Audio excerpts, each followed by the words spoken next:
my thanks to the college for having us here. It is an incredible building. I loved meeting the young people on the way in. It's great to have some of them here today, and I think Sally is completely right. This shows the difference that we can make.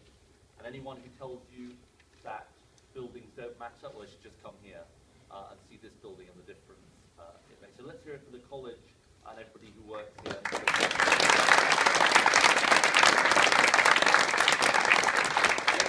It's great to be here with Sally Keeble.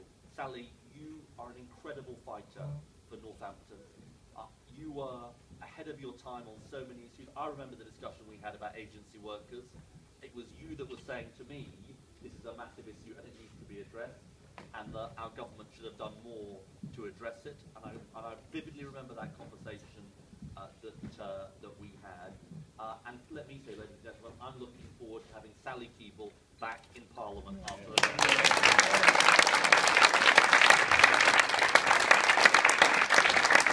I also want to acknowledge Kevin McKeever, our other candidate here in Northampton.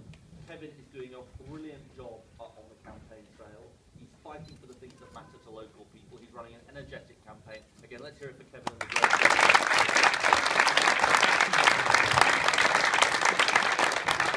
The point of these events is genuinely, it is question and answer.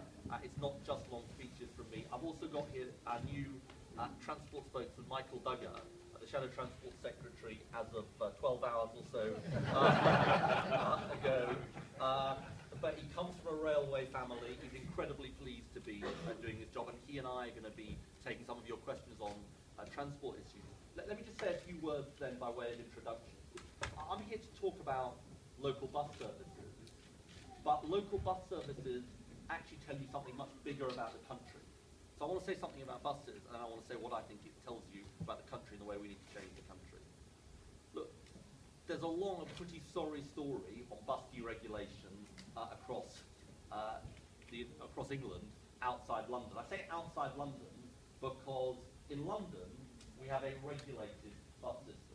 That means there are private companies delivering some of those bus services, but it means that decisions about what are the fares, what are the routes, are made by people who are elected to make those decisions. And it's the private bus companies that have to fulfill those obligations. Outside London, we have a system which is basically a free-for-all. Companies can come forward, there's not that much control over them, they kind of decide what they want to do. Now you might say, well, what's better? Which system is better? Well, there's some quite interesting figures which tell you which system is better, because since bus services were deregulated, it was 1986 that bus services were deregulated outside London. In London, the number of passengers being taken on buses has gone up by 105%. Outside London, it's gone down by 37%. Now, you might say, well, is that really such a big issue? Well, the answer is it is. It is an economic issue, but it is about people getting to work. And just think about this. We're moving to more and more people doing shift work at the same time as you're getting bus services that are less and less convenient for people. It's about young people and their ability to access those services. I met some people at the train station just eight miles outside Northampton saying, well, the bus services are completely useless, I can't possibly use them.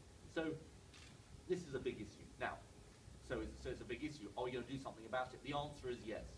We're going to grasp this nettle in a way that, frankly, the last Labour government didn't do, and this government certainly isn't doing.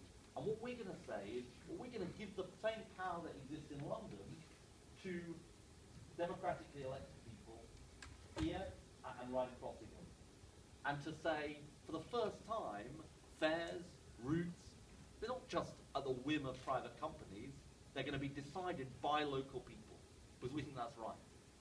And it's saying something quite simple, which is, actually, there should be democratic control over these privatized companies. They shouldn't just be allowed to do what they like in a free-for-all. Now, that's important about local bus services, but it's also got a bigger lesson, because I think it is the biggest issue we confront as a country, which is, who's the country run for? See, I think most people feel, well, the country isn't run for me, it's run for somebody else. So it's run for the energy companies, or it's run for the rail companies, or it's run for the payday lenders, or if I'm a small business, it's run for the banks. Or if I want to use the bus service, it's run for them. It's not run for me. I'm not the person who has the access. It's them. And that's what we're going to change. And that is the election argument. That is the question of this election, which is, are we going to be a country run for a few at the top, a few companies at the top, that get to decide everything, or are we going to be run for most working people? Now, how do we change that? We've got a plan to change that. We've got a plan to say we're going to bring the vested interests, like the bus company, to heel and actually make sure that they're in proper control over them, and the banks, and the energy companies, and the railway companies, and the payday lenders. But it's not just about that. It's also about the world of work. You know, we live in a world of work that is insecure, that is too often low wage, that doesn't actually enable people to make ends meet. That's why so many people are losing faith in the country. You know, we all know that at this moment, people are thinking, well, which political party can answer the problems that we face? Well, the answer is Labour, because we actually have a plan to do something about it. And you know, there'll be people in this room who say, well, what exactly is your plan? Let's say what the plan is. It's an £8 minimum wage, because we've got to make sure that work pays. It's taking action on 0 hours contracts. You know, when we were having that conversation about agency work, there weren't that many 0 hours contracts, but there's been an absolute explosion of 0 hours contracts. 0 hours contracts are like something out of the Victorian era. They're not out of the 21st century. That is not what the 21st century workplace should be like. Not going from one week to the next. How many hours you're going to do, what wages you're going to be earning. So we're going to deal with that. We're going to actually give our young people proper opportunity with apprenticeships as well as access to university. So it is about changing the world of work. But it is also about this. It's also about saying, look, there are so many people who feel, actually, what kind of opportunity am I going to have in the future? What kind of opportunity are my kids going to have in the future? If there's one issue that is massive in that, it's building homes again in our country. Building homes that actually local people can properly access. You know, and we've got a plan on this, a very clear plan that says, yes, we do need to build homes locally, but we've got to make sure not just that they have the consent of local people, but that it's local people that can access those homes. But there's no point in building lots of homes in an area and then find it's people who are out of the area, buy to let, and it's actually not local people who can ever get on the housing ladder.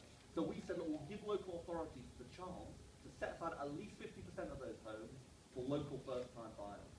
Now, I've just told you some of the things that we're going to do to change the country, and there'll be other things that we get into. I just want to make one final point to you. We've got a big fight on our hands as a